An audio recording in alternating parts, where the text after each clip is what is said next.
सम्पन्नताको दिशामा पहिलो कदम इच्छा। सबै उपलब्धिको सुरुवाती बिन्दु। Edwin C Vance Orange New जर्सीमा 50 वर्ष पहिले रेलबाट झरे। त्यसबेला उनी कुनै फुटपाथमा बस्ने मानिस जस्तै देखिन्थे। उनको विचार भने दृढ थियो। रेल स्टेसनबाट उनी थोमस एल्वा एडिसनको अफिसतर्फ जाँदै थिए। उनको मस्तिष्कले आफ्नो काम गरिरहेको थियो। कल्पनामै उनले आफूलाई एडिसनको सामुन्ने उभिएको देखे। उनी एडिसनको सामुन्ने आफ्नो जीवनको एकलौटी प्रबल इच्छा व्यक्त गरिरहेका थिए। महान आविष्कारकका बिजनेस पार्टनर बन्ने प्रस्ताव राख्दै थिए। वान्सको इच्छा केवल आशा थिएन, केवल कामना थिएन, एक प्रबल इच्छा थियो जुन उनको लागि सबभन्दा माथि थियो, जसले प्रत्येक कुरा पार गर्थ्यो। उनको इच्छा एकनिष्ठ थियो, उनमा एक निश्चित लक्ष्य थियो। केही वर्ष बित्यो। एडविन सी वान्स एकपटक फेरि एडिसनको सामुन्ने उभिएका थिए। एडिसनसँग पहिलो पटक भेटेकै अफिसमा। यसपटक उनको प्रबल इच्छा वास्तविकतामा बदलिसकेको थियो। उनी एडिसनसित मिलेर बिजनेस गरिरहेका थिए। उनको जीवनको सबभन्दा ठुलो सपना सत्य भइसकेको थियो। वान्स एक निश्चित लक्ष्य छानेका कारण र त्यस लक्ष्यलाई पूरा गर्नमा आफ्नो इच्छा शक्तिका साथ प्रयास जारी राखेकोमा सफल बनेका थिए। पुल जलाइदिने व्यक्ति। एडिसनको बिजनेस पार्टनर बन्ने अवसर पाउन उनलाई 5 वर्ष लाग्यो।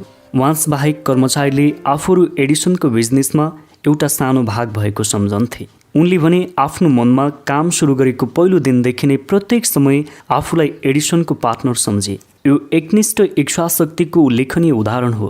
वान्स आफ्नो लक्ष्यमा पुग्न सफल हुनुमा एडिसनको बिजनेस पार्टनर बन्न चाहने उनको प्रबल इच्छा प्रमुख कारण हो। उनले त्यस लक्ष्यलाई प्राप्त गर्ने योजना बनाए। आफू पछाडिका सबै पुल जलाइदिए। लक्ष्य वास्तविकतामा नबदलिँदासम्म आफ्नो प्रबल इच्छा जारी राखे। उनले एडिसनसँग कुनै किसिमको काम माग्ने कोसिस गर्नेछु भनेर सोचेनन्। एडिसनको कम्पनीमा आफ्नो लक्ष्य प्राप्त गर्न असफल भएको खण्डमा कुनै अन्य अवसरका लागि तयार रहनेछु पनि भनेनन्।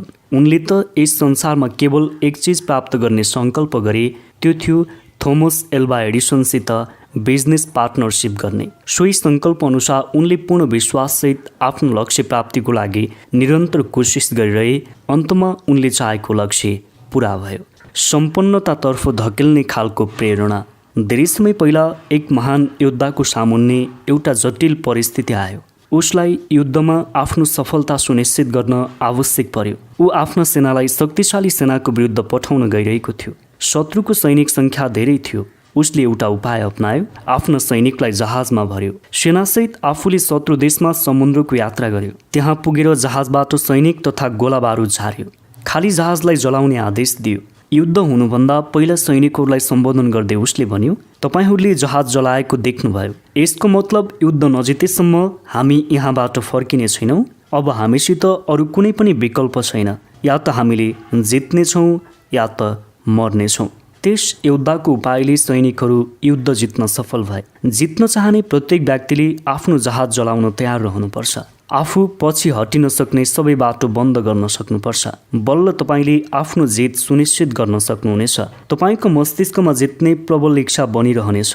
यस्तो इच्छा सफलताको लागि अनिवार्य छ। 1 शताब्दी पहिला एकपटक सिकागोमा भयङ्कर आगलागी भयो। व्यापारीहरूको एउटा समूह बजार अगाडि जम्मा भएर आफ्ना पसलतर्फ हेरिरहेका थिए। त्यहाँ उनीहरूले एउटा मिटिङ गरे। मिटिङमा उनीहरूले दुईवटा मध्ये एउटा निर्णय गर्नुपर्ने हुन्थ्यो। एउटा आफ्नो पसल त्यहीँ फेरि बनाउने, अर्को सिकागो छोडेर देशको अन्य कुनै सम्भावनापूर्ण राज्यमा गएर बस्ने। अन्त्यमा एक व्यापारीलाई छोडेर अन्य सबै सिकागो छोड्ने समझदारीमा पुगे। फेरि सिकागोमा पसल बनाउने निर्णय गरेको व्यापारीले आफ्नो पुरानो पसलको अवशेषतर्फ औँला देखाउँदै भन्यो, मित्रहरू, यस्तै ठाउँमा म संसारको महान पसल बनाउनेछु, चाहे त्यो पसल जतिसुकै पटक किन नजलोस्।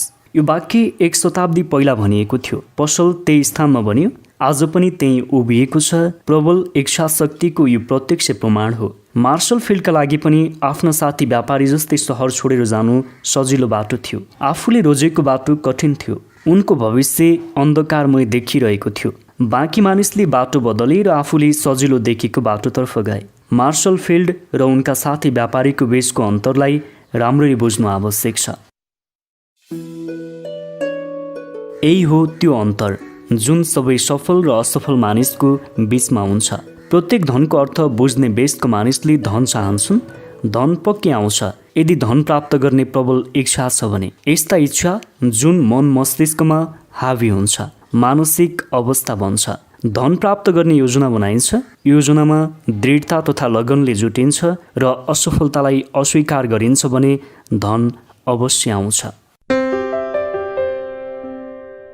प्रबल इच्छालाई सुनमा बदल्ने 6वटा तरिका। सम्पन्नताको प्रबल इच्छालाई वास्तविकतामा बदल्ने 6वटा व्यवहारिक तरिका यस प्रकार छन्। पहिलो, आफ्नो मस्तिष्कमा पैसाको निश्चित मात्रा सोच्नुहोस्। त्यसलाई पाउने तपाईँमा प्रबल इच्छा हुनुपर्छ।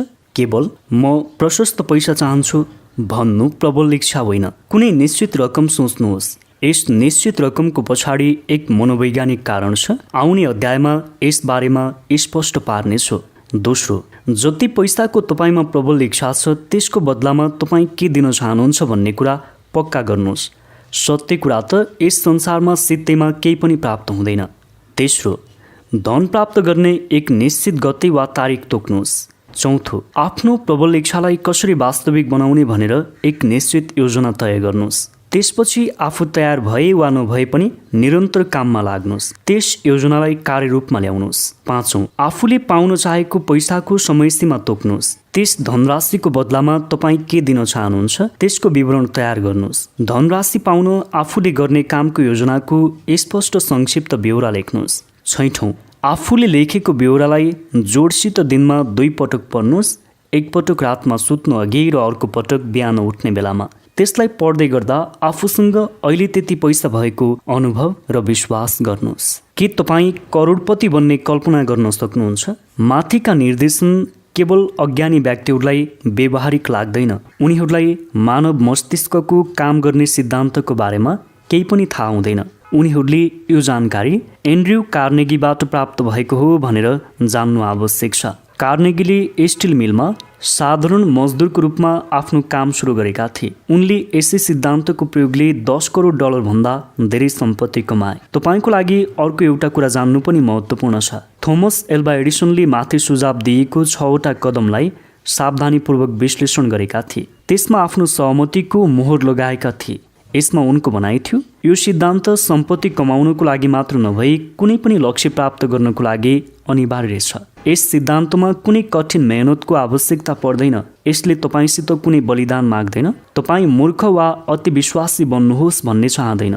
यसलाई अनुसरण गर्नको लागि तपाईँ उच्च शिक्षित हुनु पनि जरुरी छैन। यी 6 कदमलाई सफलतापूर्वक जीवनमा उतार्नको लागि तपाईँमा पर्याप्त कल्पना शक्ति हुनुपर्ने अनिवार्य छ। अनि तपाईँले धनी बन्नुलाई भाग्य, संयोग वा अवसरको विश्वासमा छोड्न सकिँदैन भनेर थाहा पाउनुहुनेछ।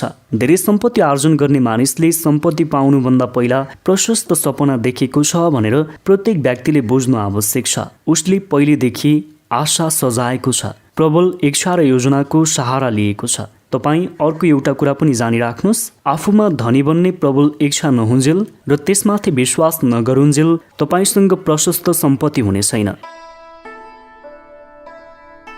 महान सपनाको शक्ति। आजको तेजसँग परिवर्तन भइरहेको संसारमा नयाँ विचार, काम गर्ने नयाँ तरिका, नयाँ नेता, नयाँ आविष्कार, शिक्षणको नयाँ तरिका, मार्केटिङको नयाँ तरिका, नयाँ पुस्तक, नयाँ साहित्य, टेलिभिजनको नयाँ फिचर्स, फिल्मका लागि नयाँ विचार आदिको प्रशस्त माग छ। नयाँ र राम्रो कुराको मागको पछाडि एउटा विशेष गुण हुन्छ। त्यस गुणलाई जित्नु अनिवार्य छ। त्यो गुण हो निश्चित लक्ष्य। प्रबल इच्छाद्वारा तपाईँले आफू के चाहन्छु भनेर जान्नु आवश्यक छ। आफ्नो लक्ष्यसम्म पुग्न आफूले के गर्छु भनेर बुझ्नु आवश्यक छ।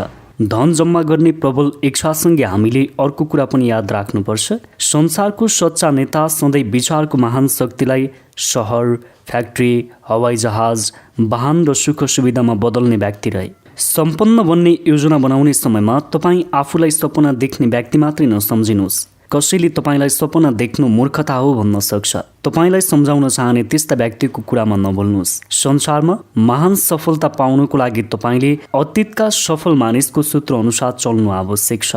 ती सफल मानिसको सपनाले मानव जातिलाई धेरै बहुमूल्य चिज दियो। उनीहरूको त्यो सूत्र हाम्रो देशको धमनीमा रगत जस्तै प्रवाहित भइरहेको छ। अवसरलाई चिन्नुहोस्। आफ्नो प्रतिभालाई विकसित गरी त्यसलाई मार्केटिङ गर्नुहोस्। आफूले गर्न चाहेको काम यदि सही छ र तपाईँ त्यसमा विश्वास गर्नुहुन्छ भने अगाडि बढ्नुहोस्, त्यो काम सुरु गर्नुहोस्। आफ्नो सपनालाई सामुन्ने राख्नुहोस्। तपाईँको अस्थायी असफलतामा मानिसले के भन्छ भन्नेतर्फ वास्ता नगर्नुहोस्। सायद मानिसहरूलाई प्रत्येक असफलताभित्र त्यति नै सफलताको बीज लुकेको हुन्छ भनेर थाहा नै हुँदैन। थोमस एडिसनले बिजुलीबाट बल्ने एउटा बल्बको सपना देखेका थिए। उनी आफ्नो सपनालाई भौतिक रूपमा साकार पार्न सफल भए। सफल हुनुभन्दा पहिला उनी धेरै पटक असफल भए, तैपनि उनी आफ्नो सपना साकार नहुने बेलासम्म जुटिरहे। व्यवहारिक मानिसहरू मैदान छोडेर कहिल्यै भाग्दैनन्। राइट दाजुभाइले हावामा उड्ने मेसिनको सपना देखे। उनीहरूको सपना दमदार थियो भनेर आज हामी संसारभरिका मानिसले प्रत्यक्ष प्रमाण देख्न सक्छौँ। मार्कोनीले तारबिना हावामा सन्देश पठाउने आफ्नो सपनामा टेक्दै वायुको अपरिचित शक्तिको प्रयोग गरे। संसारका प्रत्येक रेडियो र टेलिभिजन सेटमा हामीलाई उनको सपना व्यर्थ थिएन भन्ने कुराको प्रमाण मिल्छ। तपाईँलाई उनको बारेको जानकारी रोचक लाग्नेछ। मार्कोनीले तारबिना हावामा सन्देश पठाउन सकिने सिद्धान्त आफूले पत्ता लगाएको भनाई सार्वजनिक गरे। उनका साथीहरूले उनको मानसिक अवस्था ठिक नभएको भन्दै उनलाई हिरासतमा लगे। मनोवैज्ञानिक अस्पतालमा उनको चेकअप गरे। आज ती स्वप्नदर्शी ठिकै स्थितिमा छन्। संसार आज प्रचुर अवसरले भरिएको छ। त्यस्तो अवसर अतीतका स्वप्नदर्शीको भाग्यमा थिएन। आफ्नो सपनालाई कसरी उच्च राख्ने, बन्ने र गर्ने प्रबल इच्छा सुरुवाती बिन्दु हो। त्यहाँबाट स्वप्नदर्शीले आफ्नो यात्रा सुरु गर्नुपर्ने हुन्छ। महत्वाकांक्षाको अभाव, उदासीनता वा आलस्यबाट सपना उत्पन्न हुँदैन। याद राख्नुहोस्, सफल भएका मानिसले सफलताको शिखरमा पुग्नुभन्दा पहिला धेरै बाधा भोग्नु परेको थियो। सफल मानिसको जीवनमा टर्निङ पोइन्ट आम रूपमा कुनै सङ्कटको समयमा आउँछ। त्यसबेला उसलाई आफ्नो दोस्रो व्यक्तित्व अदर साइड थाहा हुन्छ। जोन बनयले अङ्ग्रेजी साहित्यको अमर पुस्तक द पिलग्रिम्स प्रोग्रेस लेख्दा उनलाई उनको धार्मिक विचारको कारण जेलमा कैद गरिएको थियो। ओ हेनरीले आफ्नो मस्तिष्कमा सुतेको प्रतिभालाई जान्दा उनीमाथि दुर्भाग्यको पहाड खस्यो। उनलाई ओहियोमा कैद गरियो। दुर्भाग्यवश उनले आफ्नो दोस्रो व्यक्तित्वबाट परिचित हुन विवश हुनु पर्यो। आफ्नो कल्पनाशीलताको प्रयोगद्वारा उनले आफू दुखी, अपराधी र असम्मानित व्यक्तिको सट्टा महान लेखक बन्न सक्छु भनेर थाहा पाए। चार्ल्स डिकेन्सले सुरुमा बोतलमा लेबल टाँच्ने काम गर्थे। पहिलो प्रेमको असफलताले उनको आत्मामा गहिरो छाप पर्यो। यसले उनलाई विश्वको महानतम लेखकको श्रेणीमा ल्याएर छोडिदियो। उनले पहिले डेभिड कपरफिल्ड लेखे, पछि अन्य उपन्यास लेखे। उनका लेखनले पाठकको जीवनलाई अझ समृद्ध बनायो। हेलेन केलर जन्मिएको केही समयपछि बैरी, लाटी र अन्धी भइन्। आफ्नो महानतम दुर्भाग्यको बावजुद उनी इतिहासको एक महान मानिसको रूपमा परिचित भइन्। उनको जीवन कुनै पनि व्यक्ति आफ्नो हारलाई सत्यको रूपमा स्वीकार नगरेसम्म हार्दैन भन्ने कुराको प्रमाण हो। रोबर्ट वान्स एक अशिक्षित युवक थिए। उनी गरिबीको जीवन बाँच्न बाध्य थिए। यसै कारणले उनले रक्सी सेवन गर्न थाले। उनले आफ्नो विचारलाई कवितामा बदल्दिए, काँडा उखेलेर त्यसको ठाउँमा गुलाब राखिदिए। उनैका कारण आज संसार पहिले भन्दा राम्रो छ। बिथोभन बहिरा थिए, मिल्टन अन्धा थिए, तैपनि उनीहरूको नाम अमर छ। यसको कारण हो उनीहरूले सपना देखे, सपनालाई क्रमबद्ध विचारमा बदल्दिए। कुनै चिजको चाहना राख्नु र त्यसका लागि तयार रहनुमा फरक हुन्छ। आफूलाई त्यो चिज प्राप्त हुन्छ भन्ने विश्वास नभएसम्म कुनै पनि व्यक्ति त्यसलाई प्राप्त गर्न तयार हुँदैन। यस्तो मानसिक अवस्था कामना वा आशाको होइन, बरु विश्वासको। विश्वासको लागि तपाईँले आफ्नो मस्तिष्कलाई खुल्ला राख्नुपर्छ। बन्द मस्तिष्कमा आस्था हुँदैन, साहस र विश्वास हुँदैन। याद राख्नुहोस्, जीवनमा आफ्नो लक्ष्य उच्च राख्ने उद्देश्यले सम्पन्नता र समृद्धिको लक्ष्य बनाउनुको लागि तपाईँले गरिबी र दुःखको लक्ष्य बनाउनुको तुलनामा बढी प्रयास गर्नु पर्दैन। इच्छाले प्रकृतिलाई हराउन सक्छ। यस अध्यायको अन्त्यमा एक साधारण व्यक्तिको कथा सुनाउन चाहन्छु। ऊ जन्मिएको केही मिनट पश्चात पहिलोपटक मैले उसलाई देखेँ। ऊ यस संसारमा आउँदा उसको कान थिएन। डाक्टरसित सोद्धा उनको भनाइ थियो, यो बच्चा जीवनभरि बहिरो र लाटो रहनेछ। मैले डाक्टरको भनाइलाई चुनौती दिएँ। यस्तो गर्ने अधिकार मलाई थियो। म बच्चाको बुबा थिएँ। म पनि एउटा निर्णयमा पुगेँ अनि मैले आफ्नो राय दिएँ। आफ्नो रायलाई मैले आफ्नो मस्तिष्कमा सोचेँ र मनमै राखेँ। मेरो छोराले सुन्ने र बोल्नेछ भन्ने मलाई थाहा थियो, तर कसरी? कुनै न कुनै तरिका होला भन्ने मलाई विश्वास थियो। त्यो तरिका खोज्नेछु भन्ने मैले सोचेको थिएँ। त्यसबेला मैले अमर इमर्सनका यी शब्दलाई याद गरेँ, पुरै संसारले हामीलाई आस्था सिकाउँछ, हामीले केवल आज्ञा मात्रै मान्नुपर्छ, हामी सबैका निम्ति मार्गदर्शन उपलब्ध छ, केवल सुनेरै हामीले सही शब्द सुन्न सक्छौँ। सही शब्द, प्रबल इच्छा। यस्तो इच्छा त्यस समयमा मेरो मनमा कुनै अन्य भावना भन्दा प्रबल थियो। मेरो छोरो बहिरो र लाटो हुनु हुँदैन भन्ने। त्यस इच्छाबाट म अलिकति पनि पछि हटिन, एक सेकेन्डका लागि पनि पछि हटिन। मैले यसबारेमा के गर्न सक्थेँ? मैले बच्चाको मस्तिष्कमा मेरो मस्तिष्कमै भएको विचार भर्नु थियो। यस्तो बाटो मैले कसरी खोज्ने? मैले एउटा बाटो खोजेँ जसले गर्दा उसमा कान बिना पनि सुन्ने प्रबल इच्छा जाग्यो। ऊ सुन्ने तरिकाको खोजमा जुटिरह्यो। बच्चा हुर्कँदै जाँदा उसमा सुन्ने इच्छा प्रबल रूपमा बढ्न थाल्यो। उसले आफ्नो सुन्ने प्रबल इच्छा मस्तिष्कमा भर्न थाल्यो। मैले उसलाई वास्तवमा प्रकृतिले उसको प्रबल इच्छालाई यथार्थमा बदल्नेछ भनेर विश्वास दिलाएँ। बच्चालाई सुन्ने बनाउनको लागि सबै खालको चिन्तन मेरो मस्तिष्कमा चलिरह्यो। मैले कसैलाई पनि यो कुरा बताइन। प्रत्येक दिन मैले आफूले गरेको बाचा दोहोऱ्याउँदै गएँ। मेरो छोरो बहिरो र लाटो हुनु हुँदैन। उसले आफ्नो आसपासको चिज देख्न थालेपछि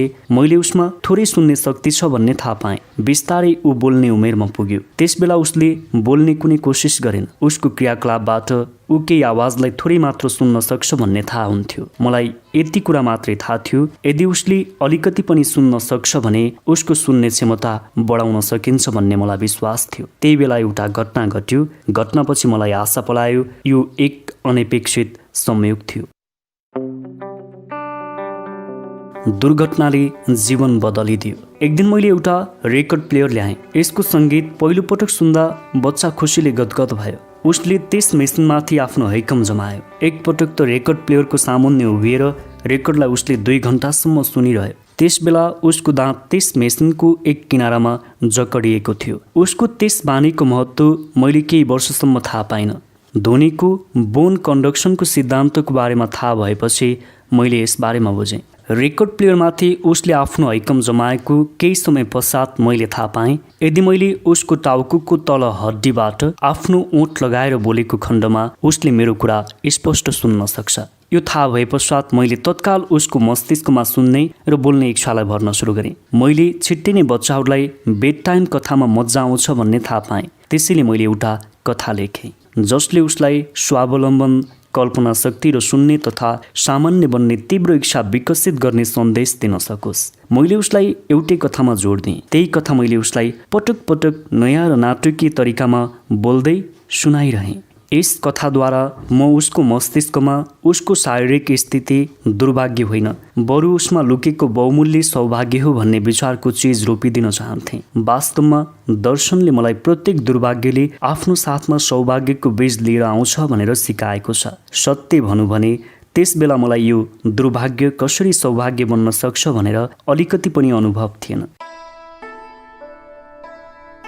उसले 6 सेन्टमा नयाँ संसारलाई जित्यो। मेरो छोरालाई म प्रति विश्वास छ भनेर मलाई थाहा थियो। यही कारण उसलाई चमत्कारी परिणाम प्राप्त भयो। उसले कुनै प्रश्नै नसोधी मेरो कुरा मान्यो। मैले उसको मस्तिष्कमा ऊ आफ्नो दाइभन्दा बढी लाभप्रद स्थितिमा छ भन्ने विचार बसाइदिएँ। उसलाई धेरै तरिकाले बढी लाभ मिल्नेछ भनिदिएँ। उदाहरण दिँदै मैले भने, स्कुलमा शिक्षकले जब तिम्रो कान देख्दैनन् तिमी प्रति ध्यान दिनेछन्, तिमीसित असाधारण दयालुका साथ पेश हुनेछन्। शिक्षकले मैले भने जस्तै गरे। मैले उसको मस्तिष्कमा ऊ पेपर बेच्न लायक ठुलो मानिस हुनेछ भन्ने विचार पनि बसाइदिएँ। उसको दाइले पहिलेदेखि पेपर बेच्ने गर्थ्यो। मैले उसँग भने, तिमीलाई दाइको तुलनामा धेरै फाइदा हुनेछ, मानिसले तिम्रो सामानलाई धेरै पैसा दिनेछन्। यति समझदार र सोझो बच्चाको कान नभएको थाहा पाउँदा मानिसले ऊप्रति अतिरिक्त सहानुभूति राख्नेछन्। उसको मस्तिष्कमा मैले रोपिदिएको बीजले अब फल दिन थाल्यो। ऊ 7 वर्षको हुँदा उसले पहिलोपटक यस कुराको प्रमाण दियो। केही महिनासम्म उसले पत्रिका बेच्ने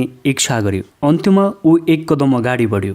एक अपराह्न घरमा ऊ र एकजना नोकर थिए। त्यही मौकामा ऊ भान्साको झालबाट बाहिर निस्क्यो, कुदेर घर बाहिर गयो। जुत्ता बनाउने छिमेकीसँग 6 सेन्ट उधारो लियो। त्यस पैसाले पत्रिका किन्यो, त्यो पत्रिका बेच्यो, फेरि किन्यो र बेच्यो। यस प्रकार उसले साँझसम्म पत्रिका किन्दै र बेच्दै गर्यो। यसरी उसले उधारो लिएको रकम चुक्ता गरेर 42 सेन्ट नाफा कमायो। राति घर फर्किँदा मैले उसलाई ओछ्यानमा देखेँ।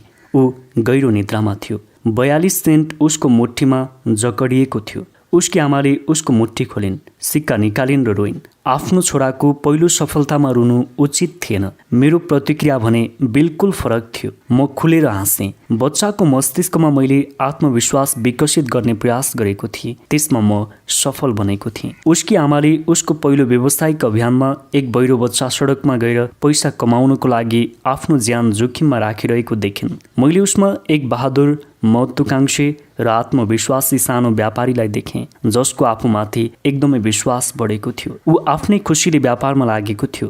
त्यहाँ उसले सफलता पाएको थियो। उसको आत्मविश्वासले सफलताको प्रमाण दिएको थियो। बहिरोले सुन्न थाल्यो। बहिरो बच्चाले स्कुल उत्तीर्ण गर्यो।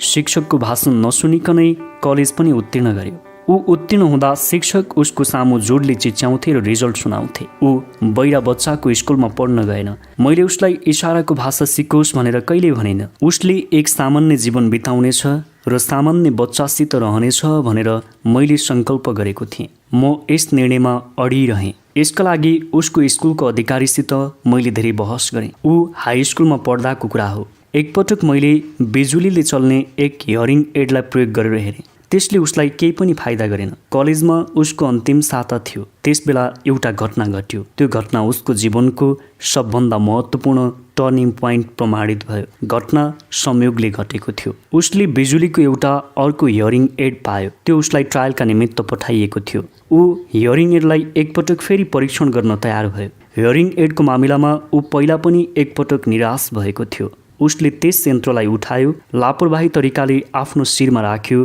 ब्याट्रीलाई चालु गर्यो। अचम्मै भयो। जादुको एक झड्काले जस्तै उसले सुन्न थाल्यो। जिन्दगीभर आम मानिस जस्तै सुन्ने उसको सपना सत्य बन्यो। जीवनमा पहिलोपटक उसले आम मानिसले झैँ स्पष्टसँग सुनिरहेको थियो। आफ्नो हियरिङ एडको सफलताले अभिभूत भएर आफ्नो बदलिएको संसारप्रति खुसी व्यक्त गर्न उसले आफ्नी आमासित फोनमा कुरा गर्यो। उसकी आमाले उसको आवाज स्पष्ट सुनिरहेकी थिइन्। अर्को दिन उसले कक्षामा आफ्नो शिक्षकको आवाज पनि स्पष्ट सुन्यो। यस्तो उसको जीवनमा पहिलोपटक भएको थियो। पहिलोपटक उसँग अरूले जोडले बोल्न जरुरी भएन। अब उसको संसार बदलिसकेको थियो। प्रबल इच्छाले फल दिन सुरु गरेको थियो। जित भने पूरा भएको थिएन। बच्चाको लागि अझै पनि एक निश्चित र व्यवहारिक तरिका खोज्नु आवश्यक थियो, जसको सहाराले उसले आफ्नो शक्ति बदल्न थालोस्। विचारले चमत्कार गर्छ। वास्तवमा उसलाई उसको प्राप्ति कति महत्त्वपूर्ण थियो भनेर थाहा थिएन। आवाजको संसारमा पहिलो पटक कदम राख्दा उसको खुसीको भने ठेगान थिएन। उसले त्यस हियरिङ एड बनाउने कम्पनीका निर्मातालाई एउटा पत्र लेख्यो। पत्रमा उसले उत्साहका साथ आफ्नो अनुभव बतायो। त्यस पत्रमा केही पक्कै थियो, जसको कारण कम्पनीले उसलाई न्युयोर्क आउने निमन्त्रणा दियो। त्यहाँ पुगेपछि उसलाई एउटा फ्याक्ट्रीमा लगियो। चिफ इन्जिनियरलाई आफ्नो अनुभव बताउने समयमा उसको मस्तिष्कमा एउटा कल्पना आयो, जसलाई तपाईँ विचार या प्रेरणा कुनै पनि नामले पुकार्न सक्नुहुन्छ। यस्तै विचारको आवेगले उसको कमजोरीलाई शक्ति र कष्टलाई सम्पत्तिमा बदलिदियो। यही कारणले हजारौं मानिसको जीवनमा सुखको रोशनी फैलियो। यस विचारको आवेगको सारांश यस्तो थियो: यदि उसले हियरिङ एड नभएका लाखौं बहिरा मानिसलाई आफ्नो बदलिएको संसारको कहानी पुर्याउन सकेको खण्डमा उनीहरूलाई मद्दत हुन सक्ने थियो। 1 महिनासम्म उसले गहन शोध गर्यो। यस क्रममा उसले हियरिङ एड निर्माताको पुरै मार्केटिङ प्रणालीको विश्लेषण गर्यो। उसले बहिरा मानिससम्म आफ्नो सन्देश पुर्याउन सक्ने तरिका खोज्यो। यस पश्चात उसले कागजमा 2 वर्षको योजना बनायो। योजना उसको विश्लेषणको परिणाममा आधारित थियो। कम्पनीको सामुन्ने आफ्नो योजना प्रस्तुत गर्दा उसले आफ्नो महत्वाकांक्षालाई सत्य बनाउन सकोस् भन्ने उद्देश्यले उसलाई तत्काल जागिर दिइयो। यो काम सुरु गर्दा सपनामा पनि उसले हजारौं बहिरा मानिसको जीवनलाई आशा र राहतले भरिदिनेछ भनेर सोचेको थिएन। ब्लेयर पूरा जीवन बहिरो र लाटो नै रहिरहन्थ्यो यदि उसकी आमा र मैले उसको मस्तिष्कमा त्यस प्रकारको विश्वास नजगाएको भए। यस बारेमा मेरो मनमा कुनै शङ्का छैन। मैले उसको मनमा प्रबल इच्छाको बीज रोपिदिएँ। उसले आम मानिसले जस्तै सुन्न र बोल्न सकोस् भन्ने म चाहन्थेँ। त्यस बीजसँगै उसमा एउटा शक्तिशाली विचार पनि गयो। यही विचारको कारण प्रकृतिले एउटा पुल बनाउनु पर्यो। फलस्वरूप उसको मस्तिष्क तथा बाहिरी संसारबीचको मौनताको दूरी हट्यो। सही कुरा हो, प्रबल इच्छाले भौतिक रूपमा विभिन्न तरिका खोज्छ। ब्लेयरले आफूसँग शक्ति भएको विचार गर्यो। ऊ एउटा कमजोरी साथमा लिएर जन्मेको थियो। मैले ऊ बाल्यवस्थामा हुँदा उसको मस्तिष्कबारे एउटा सानो झुट बोलिदिएको थिएँ। कान नहुनु नै वास्तवमा उसको सबभन्दा ठुलो लाभ हो भनिदिएको थिएँ। ऊ त्यसैको कारण सफल हुन सक्छ भनेको थिएँ। अब त्यो सत्य प्रमाणित भएको थियो। कुनै पनि कुरा सही होस् वा गलत, त्यसलाई आस्था र प्रबल इच्छाले वास्तविकतामा बदल्न सकिँदैन भन्ने हुँदैन। यस्तो गुण प्रत्येक व्यक्तिलाई स्वतः प्राप्त छ। कुनै पनि कुरा सही होस् वा गलत, त्यसलाई आस्था र प्रबल इच्छाले वास्तविकतामा बदल्न सकिँदैन भन्ने हुँदैन। यस्तो गुण प्रत्येक व्यक्तिलाई स्वतः प्राप्त छ। मानसिक केमिस्ट्रीले जादुको जस्तै काम गर्छ। म्याडम सुम्यान हेक नामको सफल गायिकाको बारेमा छापिएको एउटा खबरले हामीलाई उनी यति धेरै सफल किन भइन् भनेर थाहा हुन्छ। म त्यस अनुच्छेदलाई पुरै उद्धृत गर्न चाहन्छु। यसमा एउटा रहस्य लुकेको छ, त्यो हो इच्छा, प्रबल इच्छा। आफ्नो कामको सुरुवातमा म्याडम सुम्यान हेक भियाना कुट ओपेराको डाइरेक्टरसित भेट्न गइन्। उनले आफ्नो आवाजको परीक्षण गराउन चाहिन्। डाइरेक्टरले उनको प्रस्ताव अस्वीकार गरिदिए। एकपटक आश्चर्य लाग्दो र सस्तो कपडा पहिरने केटीतर्फ हेरेर रुखोपनले भरिएको बोलीमा सोधे, यस प्रकारको अनुहार र हुलियाले तिमी ओपेरामा सफलताको कुरा सोच्न पनि कसरी सक्छौ? हेर बच्ची, सपना देख्न छोड, बरु एउटा सिलाइ मेसिन किन र काममा लाग। तिमी कहिल्यै पनि गायिका बन्न सक्दैनौ।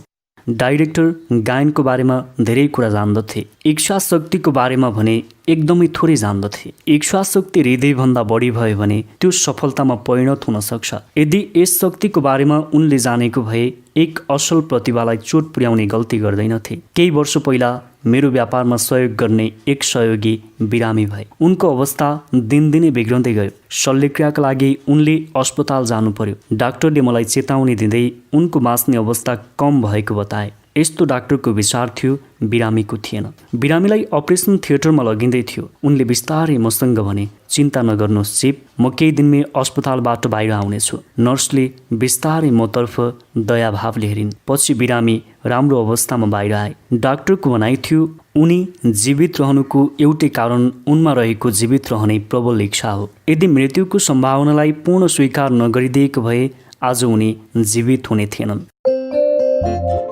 म आस्थासँगै इच्छाको प्रबल शक्तिमा विश्वास गर्छु। यो शक्तिले मानिसलाई गरिबीको बीचबाट सत्ता र सम्पत्तिको चुचुरोसम्म उठाउन सक्छ भनेर मैले देखेको छु। यही शक्तिको कारण 100 करोड पटक असफल भएको मानिस पनि आखिरमा सफल भएरै छोड्छ। यही शक्तिको कारण मेरो छोराले आज सामान्य सुखद र सफल जिन्दगी बाँचिरहेको छ, जबकि प्रकृतिले उसलाई यस संसारमा कानरहित पठाएकी थिइन्। व्यक्तिले इच्छाको शक्तिलाई कसरी उपभोग गर्न सक्छन्, कसरी यसको प्रयोग गर्न सक्छन्, यसको उत्तर आगामी अध्यायमा दिइएको छ। यस्तो किन हुन्छ भनेर त हामी जान्दैनौँ, तर मानसिक केमिस्ट्रीको कुनै अचम्मको र सशक्त सिद्धान्तद्वारा प्रकृतिले प्रबल इच्छाको आवेगमा केही भरिदिन्छ। यही कारण सफल व्यक्तिहरूले असफल शब्दलाई चिन्न अस्वीकार गरिदिन्छन् र असफल हुँदैनन्। मस्तिष्कको कुनै सीमा हुँदैन। अर्को कुरा, गरिबी र सम्पन्नता दुवै विचारका सन्तान हुन्।